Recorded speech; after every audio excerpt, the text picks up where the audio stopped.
Hello friends, नमस्कार। मैं Gita Sandhu Gita store में आपका स्वागत करती हूँ।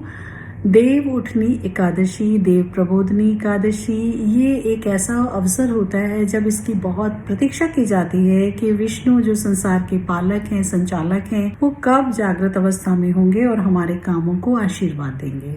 तो जो भी आपके काम होते हैं, ऑस्पिशियस कामों को लोग उनके सुप्त अवस्था में नहीं करते हैं। कैसे कि इतने बड़े कंपनी के कोई डिसीजन है और सीईओ ही चला गया है तो उनकी वेट की जाती है। तो इस तरीके से इस यूनिवर्स के सीईओ जो हैं वो लॉर्ड विष्णु हैं, और जब वो अपनी जागृत अवस्था में आते हैं आफ्टर ए डीप स्लम्बर, तो बहुत सारे कामों की पूर्णाहुति होती है और पूर्ण किए जाते हैं और आराम भी होता है।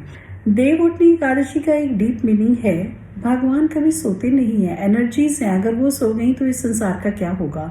लेकिन ये हमारे लिए, हमारे जीवन में इनके बड़े सिग्निफिकेशंस हैं। ये हमें एक मैसेज देते हैं कि हमें अपने आप को रिकूप करना है।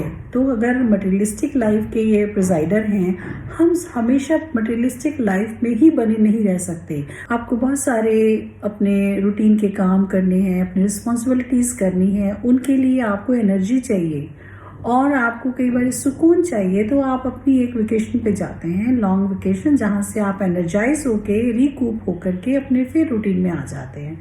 तो this is a reenergizing journey of lord Vishnu who is to take care of this whole universe. अब आगे क्या है, माया का आगे मैनिफेस्टेशन है। तो जब आप इस दिन को समझते हैं कि वो एक ऐसा डे है जब वो दोबारा से अपनी एनर्जी को लेकर के इस दुनिया में अपने डिसीजन लेने वाले हैं, तो आपके लिए भी कुछ जो फोकस करने वाले इश्यूज हैं उनको आप इस दिन टारगेट कर सकते हैं। लेकिन आपके कोई भी ऐसे पेंडिंग काम हैं जिनको आपने अभी तक बहुत ऑस्पिशियस डे के लिए रखना है, तो ये वो डे आपको, इस डे की एनर्जी आपको वो सब करने की एक बहुत बड़ी अंदर से ऊर्जा देती है कि आप अपने कामों को ढंग से कर सकें और उसका रिजल्ट भी अच्छा हो। सो आपको जो भी ऑस्पिशियस आप समझते हैं, कई बार ऐसा है कि किसी की मैरिज की बहुत सारी हर्डल्स चल रही हैं, फ्रक्टिफिकेशन नहीं हो रही है, जॉब में चेंज करना चाह रहे हैं, बिजनेस का कोई इनिशिएटिव लेना चाह रहे हैं, घर की आप कोई अपनी नींव डालना चाहते हैं, जितने भी आपके ऐसे ऑस्पिशियस काम हैं, अगर आप देव उठनी एकादशी के दिन परमात्मा का आशीर्वाद, लॉर्ड विष्णु का आशीर्वाद ले करके उनकी पूजा के बाद आप शुरू करते हैं, तो ये आपकी लाइफ में वो एनर्जी लेकर आता है जिसकी आपने एक्सपेक्टेशन की थी। आपको ये काम दोबारा नहीं करने पड़ते, आप में इसमें बढ़ोतरी होती है, क्योंकि ये फुल कंसंट्रेशन और एनर्जी के साथ किए जाने वाले काम का दिन है। तो ये आप अपने जो, अगर आपकी लाइफ में लाइफ पार्टनर नहीं मिल रहा है, इस दिन लोग तुलसी विवाह भी करते हैं। महालक्ष्मी और तुलसी का जब यहाँ पर इस दिन कोई रेमेडी की जाती है तो वो बहुत फ्रक्टिफाई होती है। तो इसके लिए आप कोई मंत्र का जाप कर सकते हैं, जो भी आपने 40 डेज के लिए, या 1.25 लाख मंत्रों का जाप करना है आपने, वो डिपेंड करता है आपकी श्रद्धा, आपकी टाइम और आपकी इच्छा की, आपकी प्रॉब्लम के मोड के ऊपर कि वो कितनी बड़ी है प्रॉब्लम। तो उसके अकॉर्डिंग आप 21 डेज, 41 डेज, या फिर आप अपने आगे के पूरे 1 ईयर का भी अनुष्ठान ले सकते हैं। इस तरीके से देव उठनी एकादशी के दिन कोई भी, जब आप अपने मनोरथ को पूरा करने के लिए मन से, मनोयोग से लॉर्ड विष्णु के शरण में जाते हैं, और उस दिन आपका जब परमात्मा की आमने सामने एक आपकी एनर्जी वहाँ से ब्लेसिंग देना चाहती है, तो आपको बहुत ही ज़्यादा सुकून मिलता है। आपके जीवन में खुशियाँ परमानेंट होने के लिए आती हैं, क्योंकि जो विष्णु देते हैं वो परमानेंट होता है, जो महालक्ष्मी देती हैं वो चलायमान है, वो आता है और जाता है, लेकिन विष्णु परमानेंट है। इसलिए इस दिन किया गया कोई भी काम, एंड स्पेशली अगर आप इसको स्पिरिचुअल अवेकनिंग के लिए करते हैं, तो ये लॉन्ग लास्टिंग इफेक्ट करता है। आपके जन्म जन्म के बंधन जो कट जाते हैं इस दिन की, आपकी चैरिटी, पूजा, जपा तपा जो भी आप करते हैं, वो इस दिन के रिजल्ट को मल्टीफोल्ड कर देता है। मॉर्निंग में 9 बजे से लेके अगले 2 नवंबर को 11 बजे तक ये देव उठनी एकादशी का मुहूर्त है। आप इसमें किसी भी समय को, ऑस्पिशियस सुबह की संध्या, शाम की संध्या में आप अपने इन चीज़ों को ले सकते हैं। तो इस दिन क्या क्या किया जाता है, इस दिन आप अपने मैरिज में अगर कोई बाधाएं आ रही हैं, अड़चन आ रही हैं, तो कोई भी उपाय अगर आप शुरू करते हैं इस दिन, तो वो आपको फलित होता है। आपके प्रमोशन के लिए आपने कोई जप करना है, कोई आपने रेमेडी करनी है, उसके लिए भी ये बहुत अच्छा दिव्य समय होता है। अगर आपके घर का शुभारंभ होना है या विवाह का ही दिन क्यों ना हो, लोग इस दिन विवाह भी करते हैं, तुलसी विवाह भी इस दिन किया जाता है।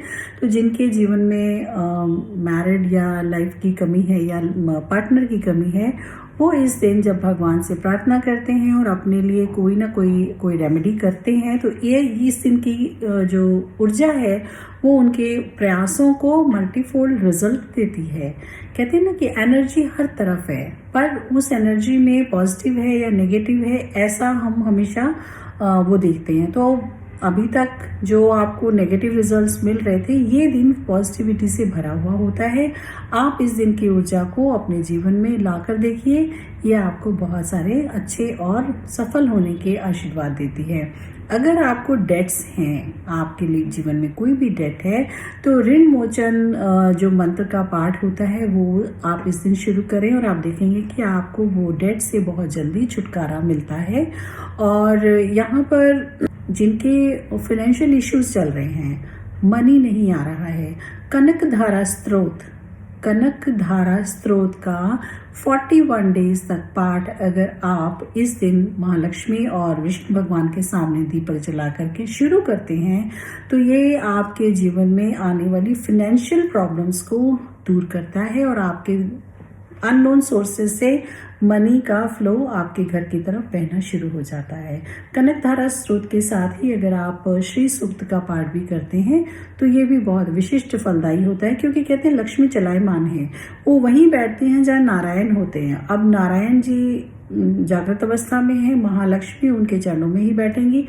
तो आप इस दिन की ऊर्जा को अपने ऋण से मुक्ति पाने के लिए, डेट क्लियर करने के लिए, या फिर अपने फाइनेंशियल जो भी आपके पर्सपेक्टिव्स हैं, उन चीज़ों को आप अपने लाइफ में किसी भी अच्छे काम के लिए शुरू करना चाहते हैं, तो उनको अलाइनमेंट करने के लिए बहुत अच्छा दिन है।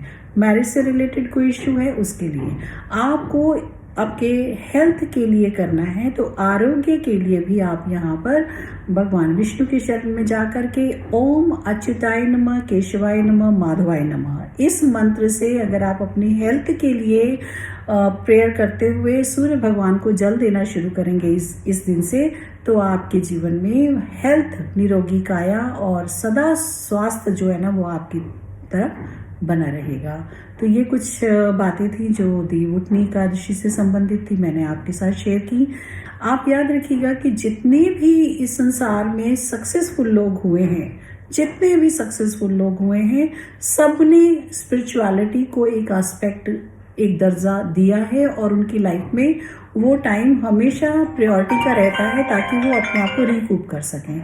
तो अगर आप भी अपनी लाइफ में बहुत सक्सेस पाना चाहते हैं, एक आपके जीवन में समय ऐसा होना चाहिए जब आप अपने आप को री एनर्जाइज करें, रिकूप करें, अवेकनिंग करें और परमात्मा से जुड़ें। उसके बाद जब आप अपनी लाइफ में आते हैं तो सारे उत्सव होने लगते हैं, आपका नाम, आपका यश, आपका कीर्ति बढ़ने लग जाती है। तो ये देवउठनी एकादशी का एक हिडन मैसेज है कि आप जितने मर्जी सक्सेसफुल हो जाएं, जैसे मर्जी आपकी लाइफ में सब कुछ अच्छा चलता हो, लेकिन थोड़ा समय आपको योग निद्रा के लिए लेना ही चाहिए। यानी कि अपनी हीलिंग के लिए, अपनी इनर जो इंजीनियरिंग है, जो हमें एक परमात्मा के साथ कनेक्ट करती है, उसके लिए भी स्पेशल एक समय निकालना, रिकूप करना is very very important and must for human life. ये हमारी देव शयनी एकादशी से उठनी एकादशी के बीच का ये हिडन मैसेज है, जब हम अपने आप को अलाइन करते हैं स्पिरिचुअलिटी के लिए, भक्ति के लिए, डिवोशन के लिए, सरेंडर के लिए। तो आप सबको ये देवउठनी एकादशी का समय बहुत शुभ हो और भगवान विष्णु हमेशा आप लोगों की मनोरथ को पूरे करें।